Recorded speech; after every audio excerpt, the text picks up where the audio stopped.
دنیا کا سب سے طاقتور بادشاہ ایک پاگل فقیر کے قدموں میں کیوں گرا؟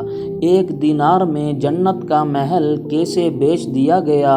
بہلول نے مٹی سے کھیلتے ہوئے ایسا کیا راز کہہ دیا کہ خلیفہ ہارون الرشید کی راتوں کی نیند اڑ گئی؟ یہ صرف ایک قصہ نہیں، یہ غرور، ایمان اور توبہ کی وہ حقیقت ہے جو ہر دل کو ہلا کر رکھ دے گی۔ آئیے چلتے ہیں اپنے قصے کی جانب۔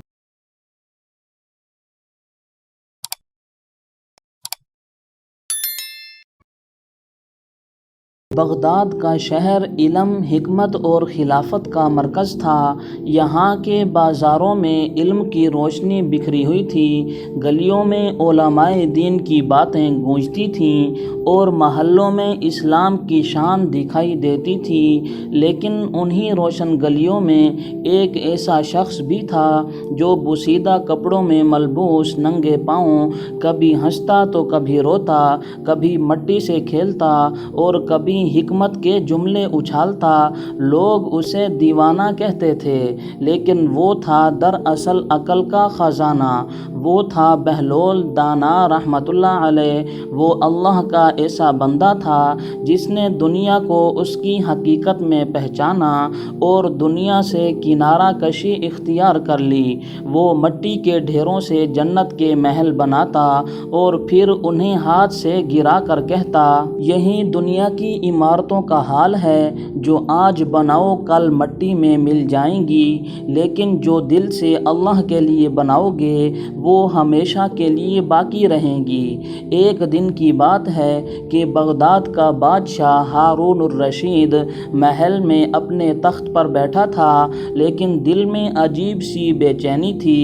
وہ جتنی بھی دنیا کی آسائشیں حاصل کر چکا تھا، جتنے بھی معرکے مارے تھے، جتنے بڑے بڑے قلعے فتح کیے تھے اور جتنے نامور علماء اور فقہا کو اپنی مجلس میں بٹھا چکا تھا، لیکن دل کے اندر ایک سوال ایسا مسلسل ستا رہا تھا، کیا واقعی اللہ مجھے معاف کرے گا؟ کیا اللہ کی رحمت میرے گناہوں سے بڑی ہے؟ اور اس سوال کے جواب کے لیے بے چین ہو گیا اور درباریوں، وزیروں، حاجبوں کو چھوڑ کر تنہا محل سے نکل پڑا۔ وہ چلتے چلتے شہر کے ایک سنسان کونے میں جا پہنچا جہاں ایک پیپل کا پرانا درخت تھا، نیچے مٹی کا ڈھیر تھا اور اس ڈھیر پر وہی مجنوں نما بزرگ بیٹھے تھے جو بغداد کی گلیوں میں پاگل سمجھے جاتے تھے، لیکن جن کی باتوں میں پوری کائنات کا راز چھپا ہوتا تھا۔ وہ تھے بہلول دانا رحمۃ اللہ علیہ۔ بادشاہ ان کے قریب جا پہنچا، دیکھا کہ بہلول کبھی مٹی سے چھوٹے چھوٹے محل بناتے ہیں، کبھی ان کو اپنے ہاتھوں سے مسمار کرتے ہیں اور پھر ایک عجیب تبسم چہرے پر لے آتے ہیں۔ بادشاہ نے پوچھا، اے بہلول، یہ کیا کر رہے ہو؟ بہلول نے سر اٹھایا اور سکون سے جواب دیا، میں جنت کے محل بنا رہا ہوں۔ بادشاہ نے ہنستے ہوئے کہا، جنت کے محل اور یہ مٹی کے ڈھیر؟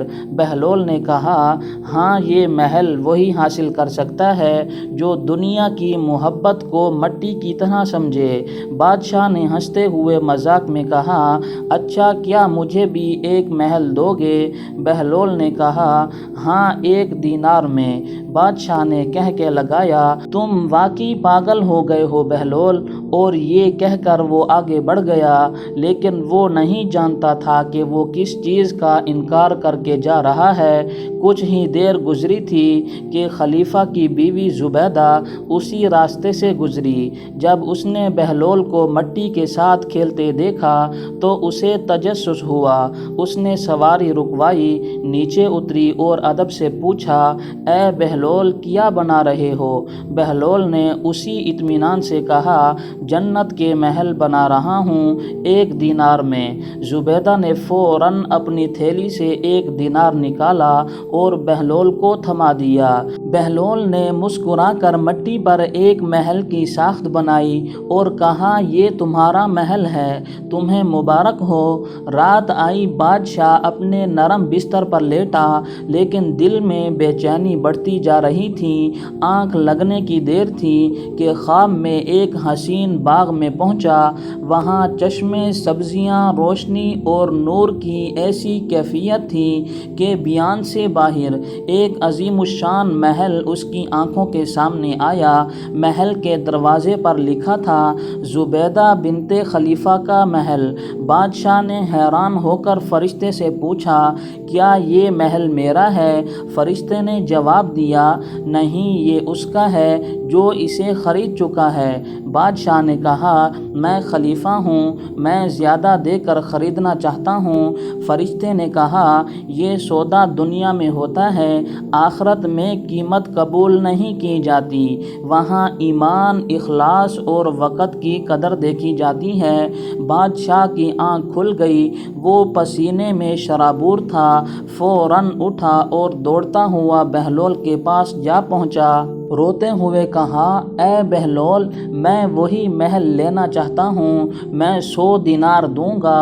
بہلول نے نرمی سے جواب دیا اے ہارون، جب سودا سستا تھا تم نے انکار کر دیا، اب وہی چیز آخرت میں منتقل ہو چکی ہے، جو یہاں سستا تھا وہاں انمول ہو چکا ہے، اب تمہاری سونے کی تھیلیاں اسے واپس نہیں لا سکتی۔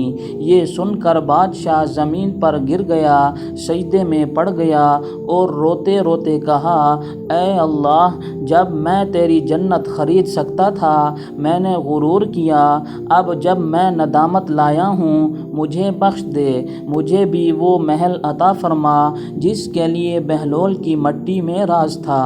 اور اسی دن سے خلیفہ ہارون الرشید کی زندگی میں انقلاب آ گیا۔ وہ بہلول کو پاگل نہیں بلکہ ولی سمجھنے لگا، اور لوگوں نے پھر بہلول کو دیوانہ نہیں، اللہ کا دوست کہنا شروع کر دیا۔